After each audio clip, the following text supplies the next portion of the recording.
One day the Demon Lord goes shopping with Max. After arriving at the clothing store, she excitedly asks Max to help her choose clothes. It occurs to Max that the Demon Lord seems to be male. The Demon Lord doesn't care about it, and she doesn't think it matters if she is male or female. In order to buy the clothes she usually wears, she takes Max to the children's clothing store. The clerk treats them as a couple, much to Max's embarrassment, but luckily they still have a pleasant day. At night, Max meets an old friend at the supermarket. She is Leo's subordinate and is named Inigo. Max decides to find a place to talk to Inigo and asks the Demon Lord to go home first. The Demon Lord is worried about Max and wants to follow him. At this time, Will, Inigo's companion, suddenly finds the Demon Lord and forces her to go with him to Max. During this time, the Demon Lord mentions the Gamma Republic and she believes Will is a terrorist. Her words anger Will. He pushes the Demon Lord against the wall, claiming they are not terrorists. At that time, the kingdom drove them to a very desolate place and it took them a lot of effort to get out of there. The Demon Lord hurriedly apologizes to Will. Based on Will's approach, she guesses that they are trying to win over Max against the kingdom. Meanwhile, Max tells Inigo that Fred once invited him to join the kingdom army.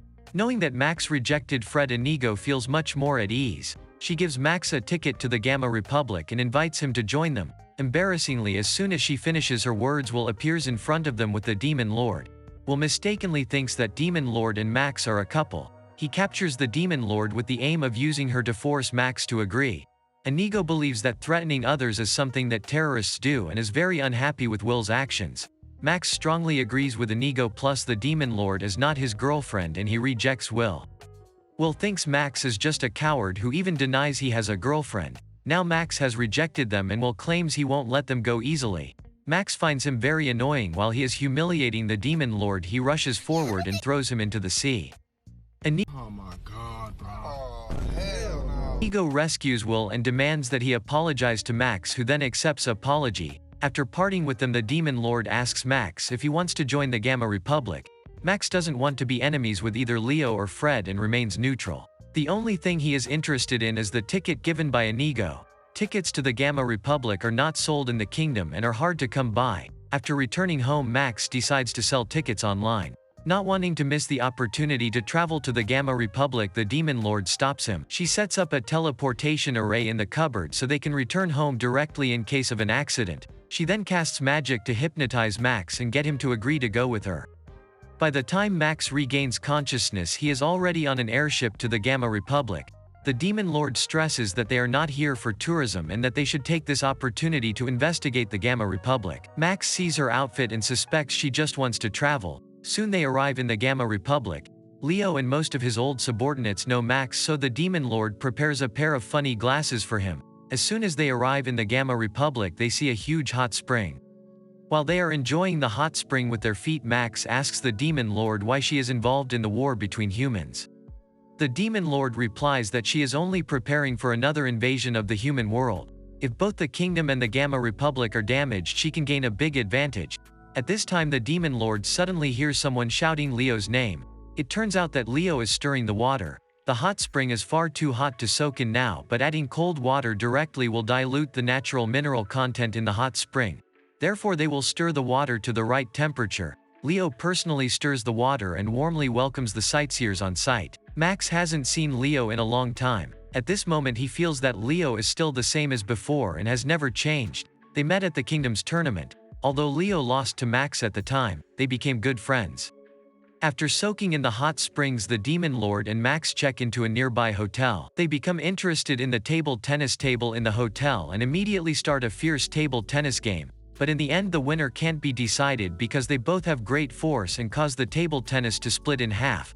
The Demon Lord sweats a lot and heads to take a shower as soon as she returns to her room. They are used to staying in one room both in the hotel and at home. At this time, the Demon Lord is still a beautiful girl. When she asks Max to help with the towel, Max is extremely shy.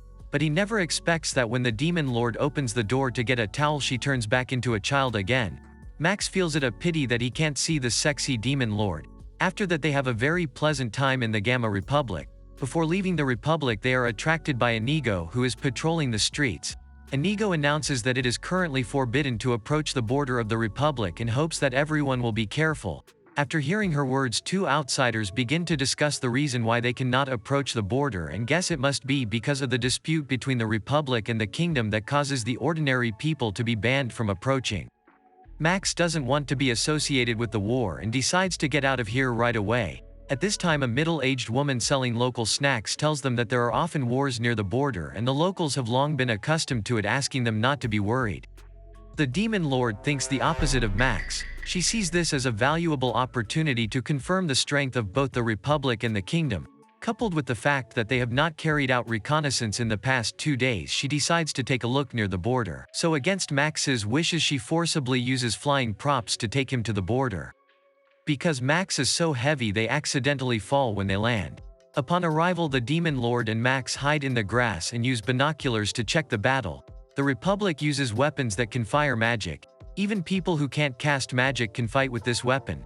Strangely, the Kingdom is much weaker than the Demon Lord imagined, and it has not caused any harm to the Republic. The Demon Lord feels that the war is like a child playing a game and it is not worth watching. Max is also puzzled. He does not understand why the weapons of the Kingdom cannot break through the walls of the Republic. In fact, it is true, and the situation is in a stalemate. The Kingdom's mage believes that the Republic has set up powerful magic devices that cause them to be difficult to break through their defense. What makes him feel most strange is that the Republic keeps shooting magic bombs loaded with sleeping spells at the Kingdom soldiers, and it seems that they have no intention of harming them. In order to defeat the Republic, the Kingdom mage decides to change tactics. He directly casts magic to attack the Republic soldiers on the walls. Inigo is shot in the arm by him and cannot continue fighting.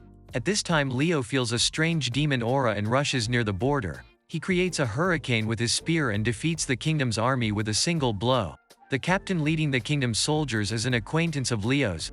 Leo warns the captain that the Republic will never compromise if the Kingdom still refuses to have a peaceful negotiation. The captain is also reluctant to change, and he insists that the Kingdom will not recognize the existence of the Republic. Just as they are arguing, the mage attacks Leo. Although he hits Leo, Leo is unharmed. Angry, he knocks down the mage fiercely. The captain knows very well that they are all no match for Leo, so he makes the decision to retreat. It is worth mentioning that the demon aura detected by Leo does not belong to the mage, but he has been unable to capture the specific location of the other party and can only give up looking for members of the demon clan. The Demon Lord doesn't know that Leo is so sensitive to the demon aura. As she intends to open the teleportation array, Leo discovers them through the teleportation spell. As soon as Max spots Leo, he flees with the Demon Lord. Since Max is wearing the funny glasses, Leo doesn't recognize him and asks him to hand the Demon Lord over to him, as he can tell that she is not a human. The Demon Lord casts magic to talk to Max in his heart. She asks Max to hand her over to Leo and run away alone. She has 7 lives. Even in the worst cases, she is able to come back to life. But Max rejects her. He challenges Leo to buy time for the Demon Lord to escape. Before the Demon Lord can summon the teleportation array, Max and Leo engage in a fierce fight. His glasses are shattered by Leo, revealing his face. Unexpectedly, Leo does not recognize him immediately. Finally, the Demon Lord successfully summons the teleportation array and calls for Max to leave with her. Leo hears Max's name and finally realizes that the person in front of him is his former friend. He asks Max why he appears on the border of the Republic with the member of the Demon Clan. Max says it is his privacy and does not answer his questions. He says hello to Leo and returns to their residence in the Kingdom with the Demon Lord. The Demon Lord thinks the duel just now is very exciting. Because Max protected her, she hugs him tightly and thanks him. After this trip, the Demon Lord and Max become closer. At this time, they do not know that the female ghost living in the cupboard is very dissatisfied with them. They broke the cupboard door when they returned using the teleportation array, and she is very angry, wanting to kill them. And that's the end of the video. Don't forget to give me a like and subscribe to my channel. I will bring more excitement anime in the future. Thanks for watching. Bye.